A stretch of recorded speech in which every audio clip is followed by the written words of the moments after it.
Hello everyone, and welcome back to the channel. Today, we're diving deep into the Pride Lands to uncover a story that has been whispered about for years. A tale that gives a whole new perspective on one of Disney's most iconic villains. This book introduces us to some very important characters. Scar's parents, Ahadi and Uru, and the younger version of Mufasa and Scar. Now, in the movie, Scar's real name is never mentioned, but here we learn it's Taka. In Swahili, Taka means dirt or trash, which is a heartbreaking name for a young prince. This name alone gives us a huge clue about his place in the family. So, let's paint a picture of the Pride Lands during this time. Ahadi the king is portrayed as a strong and responsible ruler. He's often busy with his royal duties.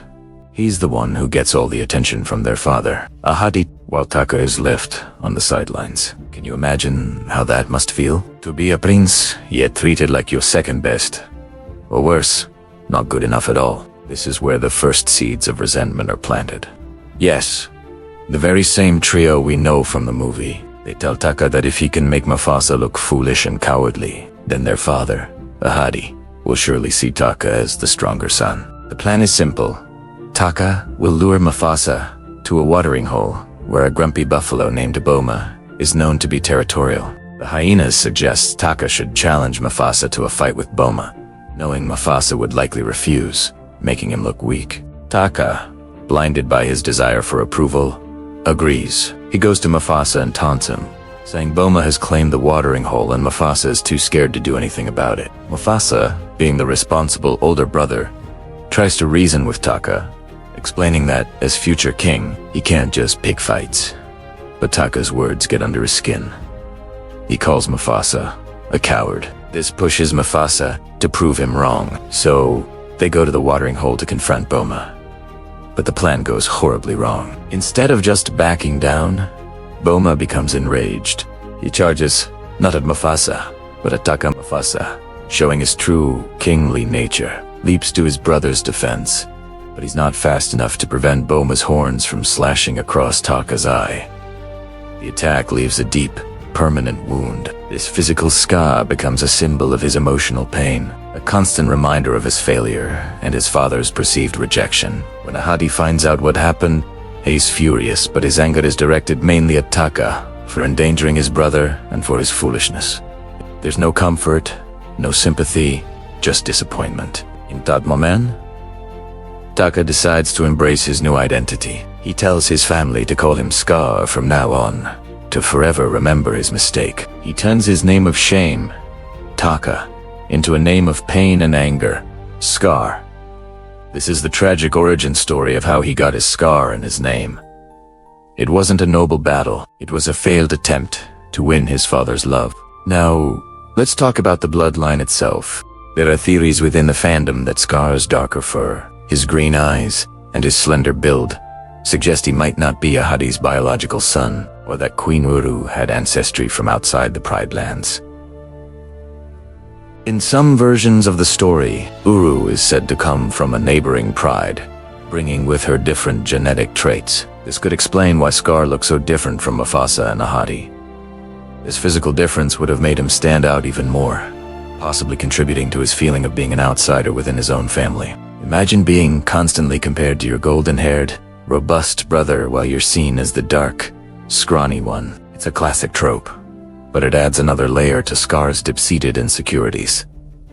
His lineage isn't just about his parents, it's also about what he represents. Scar is the manifestation of what happens when ambition is curdled by neglect and jealousy. He's the spare to the heir, a role that has historically been fraught with conflict in royal families, both real and fictional. His intelligence, which is arguably his greatest strength, becomes his most dangerous weapon. While Mufasa was being trained in leadership and responsibility, Scar was observing, learning, and plotting from the shadows. His mind, sharpened by years of feeling overlooked, became his path to power. He couldn't win with brute strength like Mufasa, so he had to win with cunning and manipulation. This backstory makes his actions in The Lion King so much more complex. When he thinks be prepared, it's not just about a sudden desire for the throne.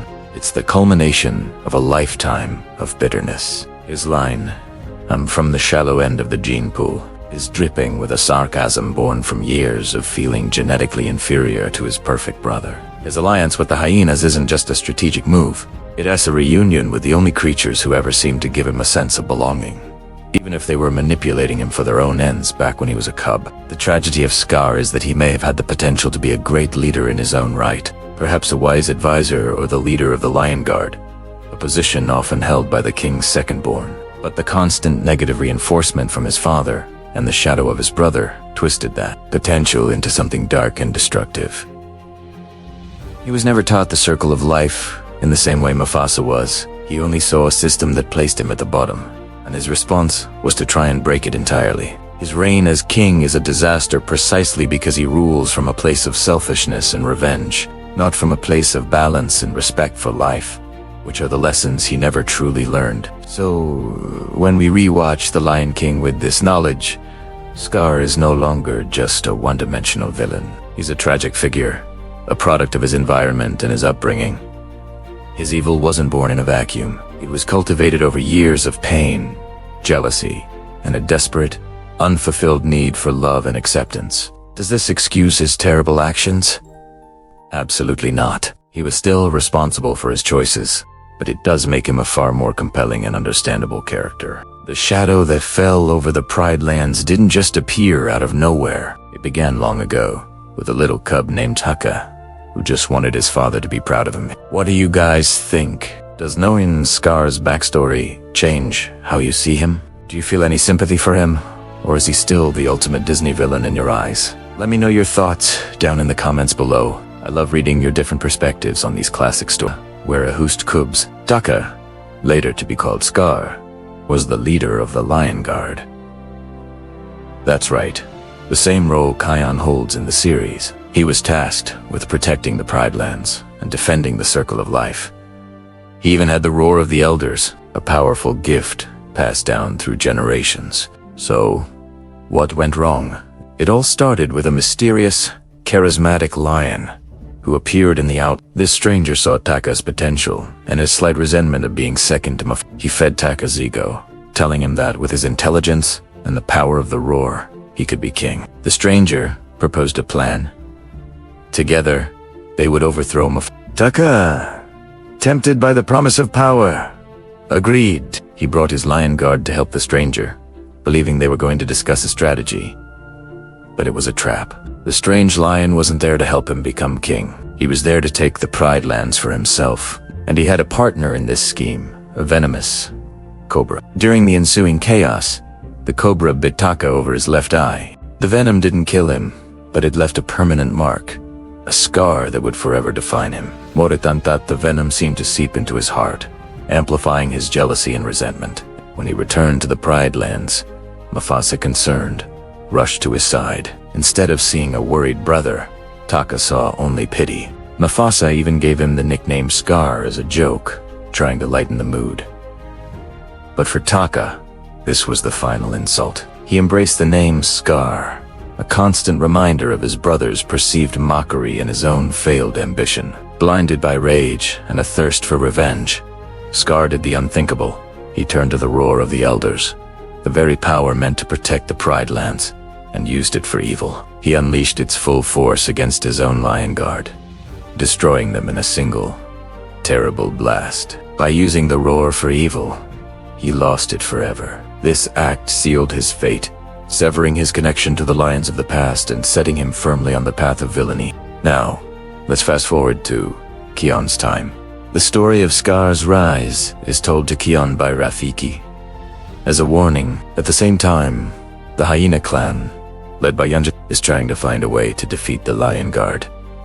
They stumble upon a plan to bring Scar back, not as a living lion, but as a fiery spirit summoned within a volcano. Ushari, the grumpy cobra who often gets trampled by the animals of the Pride Lands, feels disrespected and ignored. He remembers the old stories of Scar and seeks out Janja's clan. He tells them that by combining a specific ritual with Kiana's Roar of the Elders directed into the volcano, they can resurrect Scar's spirit. Kion, unaware of their plot, is lured to the volcano.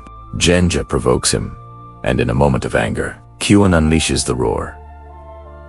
The power echoes into the heart of the volcano, And just as Ushari planned, the ground shakes, lava bubbles, and a fiery image of Scar emerges from the flames. The legendary villain is back, his spirit now bound to the volcano, ready to continue his quest to destroy the Pride Lands. The return of Scar's spirit changes everything. He becomes the master strategist for the Outlanders. He's no longer just a memory.